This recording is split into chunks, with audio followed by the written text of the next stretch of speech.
Assalamualaikum warahmatullahi wabarakatuh. Alhamdulillah kita bisa bertemu lagi dalam pembahasan materi keagamaan, dan hari ini atau malam ini kita akan membahas sekilas terkait dengan satu tema, kenapa tidak senang tausiah. Materi ini tentu saja diilhami dengan kenyataan dalam kehidupan bermasyarakat. Banyak orang yang abai terhadap pengajian ataupun tausiah. Mudah-mudahan dengan pembahasan singkat ini mengingatkan kita tentang tausiah ini. Terkait dengan tausiah ini dapat kita baca sebagai bahan rujukan yaitu surah Al-Asr. A'udzubillahi minasyaitonirrajim. Bismillahirrahmanirrahim. Wal 'asri innal insana lafi khusrin illa alladzina amanu wa 'amilus solihati wa tawashaw bil haqqi wa tawashaw bis sabr.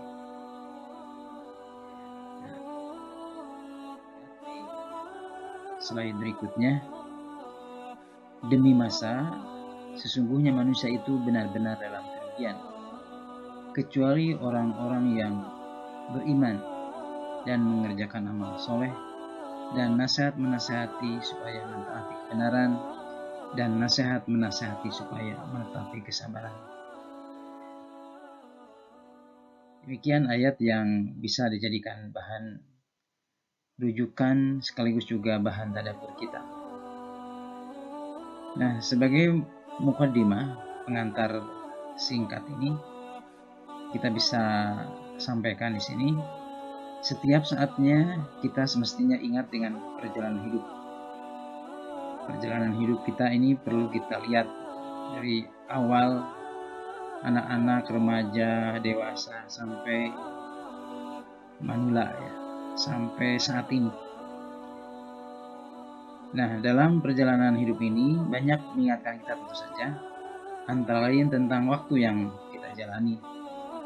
Nah, terkait dengan waktu, seperti di dalam surah Al-Asr yang tadi dibacakan, manusia banyak dalam kerugian. Umumnya manusia dalam kerugian. Jadi hanya sedikit saja manusia yang tidak rugi. Nah, tentu saja kalau kita bicara tidak rugi, inilah yang tentu saja yang diharapkan. Yang sampai menjadi orang-orang yang rugi. Hanya saja orang yang tidak rugi itu tentu ada faktor, yaitu faktor menggunakan waktunya diisi dengan iman, diisi dengan amal soleh, dan diisi dengan saling tausiah. Ataupun istilah terjemah tadi, saling nasihat menasihati. Nah, tausiah berdasarkan ayat itu ataupun saling menasihati itu menjadi salah satu penyebab yang sangat penting sehingga orang dalam hidup menyangkut waktunya tidak rugi. Nah, oleh karena itu nanti dalam pembahasan berikutnya, slide berikutnya akan membicarakan apakah hakikat tausiah, kenapa ada orang yang tidak senang dengan tausiah, dan bagaimana pula sikap kita seharusnya terhadap tausiah. Hakikat tausiah seperti yang digambarkan dalam sebuah penjelasan, hakikatnya adalah syiar keagamaan ataupun dakwah yang disampaikan secara tidak resmi atau informal. Oleh karena itu, istilah lain yang serupa berkaitan dengan tausiah ini, yang pertama ada wasiat, yang kedua ada dakwah, yang ketiga ada amar ma'ruf nahi munkar, yang keempat ada nasihat seperti yang disampaikan di dalam hadis Bukhari Muslim, yang berikutnya adalah khutbah, dan yang terakhir ada terkait dengan tabligh. Nah, lebih jelasnya bisa kita lihat di dalam slide berikutnya terkait dengan teks hadis ataupun teks Al-Qur'annya. dengan wasiat seperti yang disyaratkan di dalam surah An-Nisa ayat 11. Ya, termasuk tadi di dalam surah Al-Asr ya. Nah, di dalam surah An-Nisa ayat 11 disampaikan mimbang li wasiyati yusi biha audain. Sesudah dipenuhi wasiat yang ia buat atau dan sesudah dibayar utangnya. Jadi dengan kata lain, istilah yang dekat dengan tausiah adalah wasiat.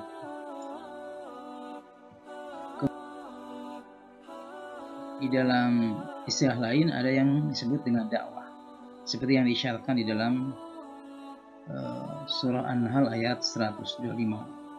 Ud'u ila sabili rabbika bil hikmati wal mau'izatil hasanati wajadilhum billati hi ahsan.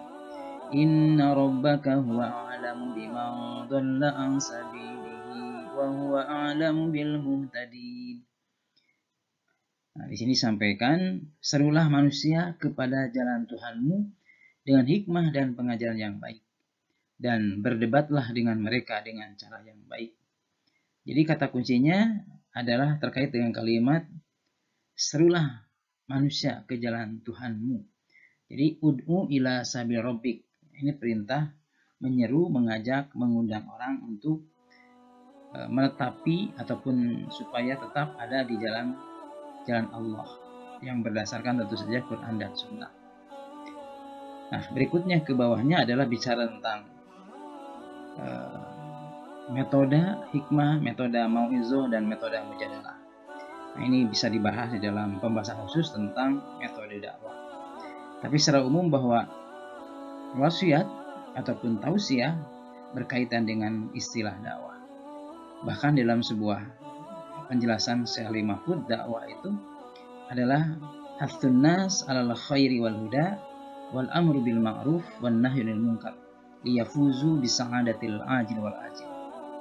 Jadi bagaimana di sana mendorong manusia di atas kebaikan dan petunjuk, alal huda wal khair atau alal khair wal huda, di atas kebaikan dan petunjuk, menyuruh orang berbuat ma'ruf, mencegah orang berbuat mungkar dengan tujuan mengharap kebahagiaan dunia dan akhirat.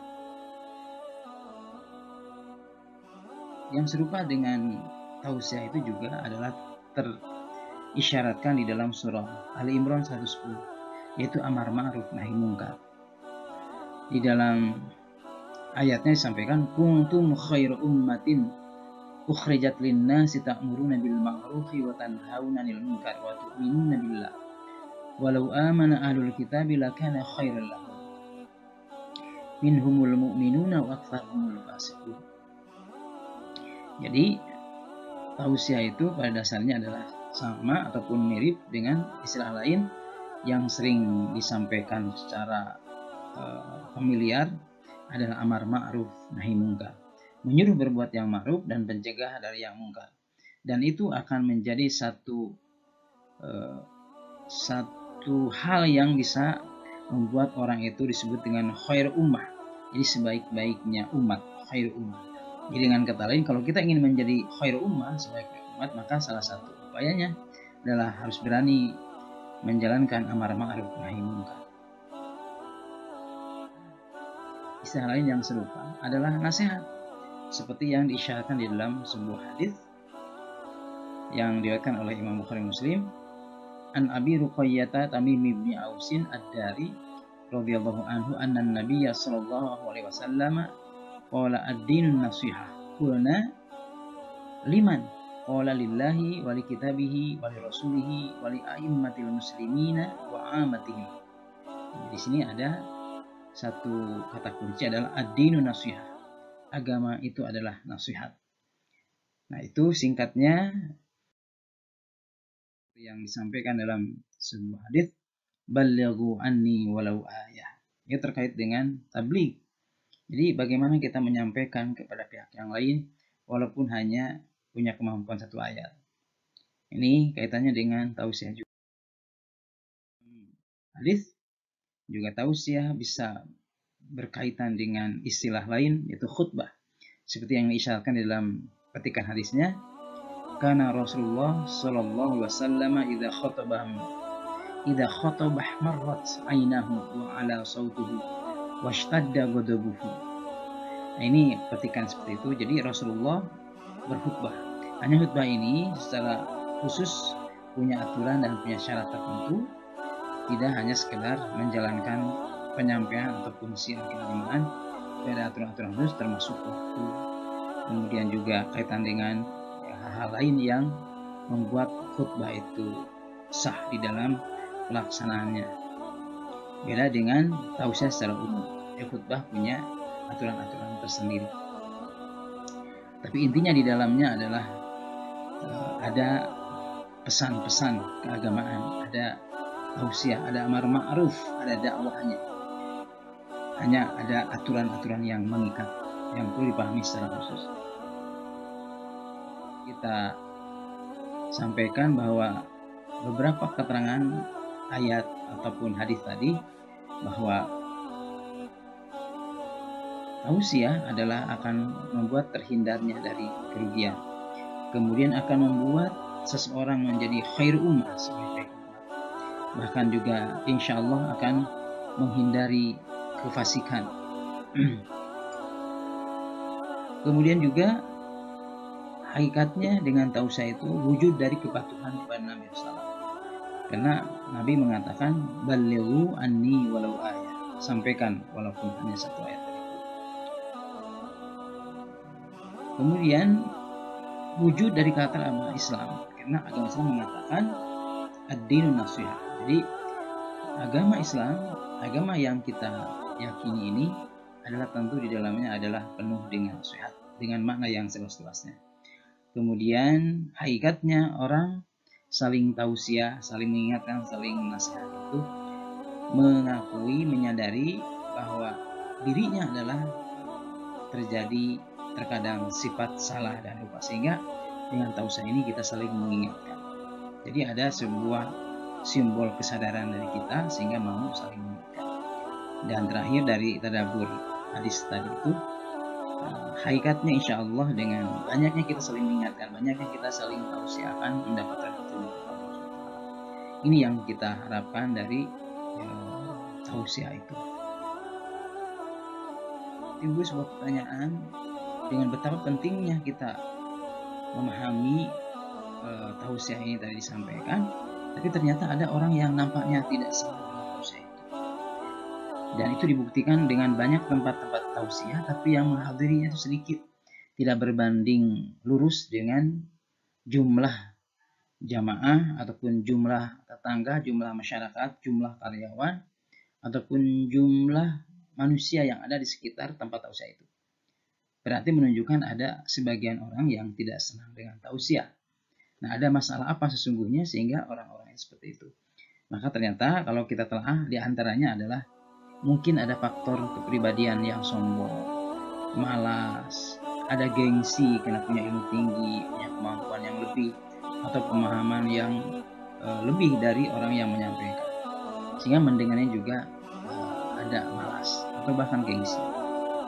Atau mungkin waktunya yang tidak tepat, atau tempatnya mungkin yang dianggap jauh ataupun yang tidak cocok, atau pembicaranya mungkin yang tidak disenangi ataupun tidak menarik, atau mungkin karena kesibukannya sendiri, ataupun mungkin karena sakit atau hal lain, atau mungkin dilihat dari materinya yang kurang penting ataupun tidak menarik, atau juga karena beralasan ada sumber yang lain tidak ke tempat pengajian tausiah di sebuah masjid ataupun di sebuah majelis taklim.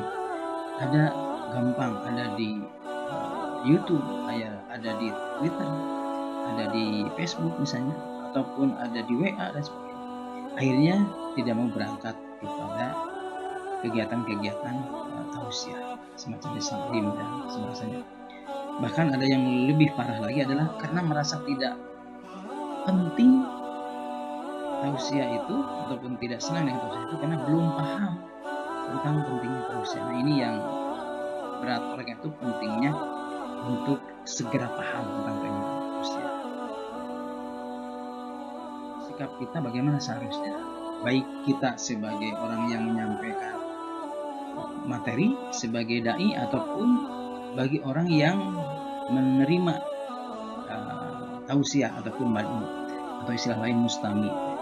Yang pertama adalah pentingnya membersihkan dan melembutkan hati menjadi qalbun salim dengan upaya yang kita laksanakan agar hati kita bersih, sehingga hati kita ini tidak punya sifat gengsi, malas ataupun istilahnya sombong.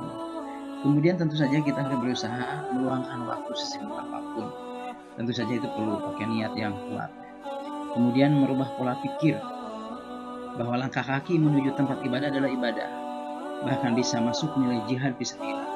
Artinya kalau seseorang dalam rangka menuju tempat tausiah dan di sana ada dalam rangka thalabul ilmi, maka di sana kalaupun dia ada gangguan sampai meninggal misalnya perjalanan, maka insya Allah masuk syahid karena sedang berusaha melaksanakan jihad di jalan Allah fisabilillah. Kemudian memperhatikan konten, bukan fokus ke materi, karena kadang-kadang ada orang yang hanya melihat orangnya bukan materinya. Padahal kita punya keterangan undur maqala wala tandur man qala. Jadi lihat apa yang disampaikannya, bukan melihat orang yang menyampaikannya. Ya, kemudian kita memang memahami pentingnya tausiah agar kita mau melaksanakan sebuah upaya nasihat-nasihati. Dan itu tentu saja perlu bergaul dengan orang-orang yang baik, orang yang beriman, orang yang berilmu, orang yang soleh. Kemudian melengkapi sarana prasarana agar menarik, sehingga terlaksana tausiah itu dengan baik. Jadi nantinya kalau banyak sarana prasarana yang mendukungnya, baik secara pemateri juga enak menyampaikannya, ataupun juga yang menyimak materi yang mustami atau mad'unya juga enak menerima materi. Kemudian yang berikutnya adalah tentu saja menjaga kesehatan, menggunakan kesempatan dan lain-lain. Nah, tentu saja ini ikhtiar, usaha, kasab, termasuk dengan doa memohon kepada Allah agar sehat, lancar, dan dapat bimbingan Allah tentunya. Banyak doa yang kita miliki insya Allah. Sebagai penutup, sebagai khotimah, sebagai kata penutup, beberapa perlu ditegaskan di sini. Yang pertama, tausiah semestinya kita laksanakan, baik sebagai penerima maupun sebagai penyampai materi, sehingga menjadi saling mengisi. Kemudian yang berikutnya, hakikat tausiah adalah bagian ibadah yang memiliki hikmah dan manfaat yang sangat penting baik untuk duniawi maupun ukhrawi. Hanya saja secara realita banyak umat yang belum maksimal menjalankan ibadah ini dengan berbagai permasalahannya. Nah, semua permasalahan itu perlu disikapi dengan sebaik-baiknya, seperti tadi disampaikan di dalam sikap yang seharusnya. Nah, untuk menghadapi segala permasalahan dan keterbatasan itu, maka manusia, kita semuanya antara lain butuh dengan kekuatan dari Allah, yaitu doa. Kita panjatkan kepada yang maha sempurna dan tidak terbatas kekuasaannya. Kurang lebihnya mohon maaf. Kita akhiri dengan doa kifatul majlis. Subhanakallahumma wa bihamdika asyhadu an la ilaha illa anta astaghfiruka wa atubu ilaik. Wal afu minkum. Terima kasih. Assalamualaikum warahmatullahi wabarakatuh.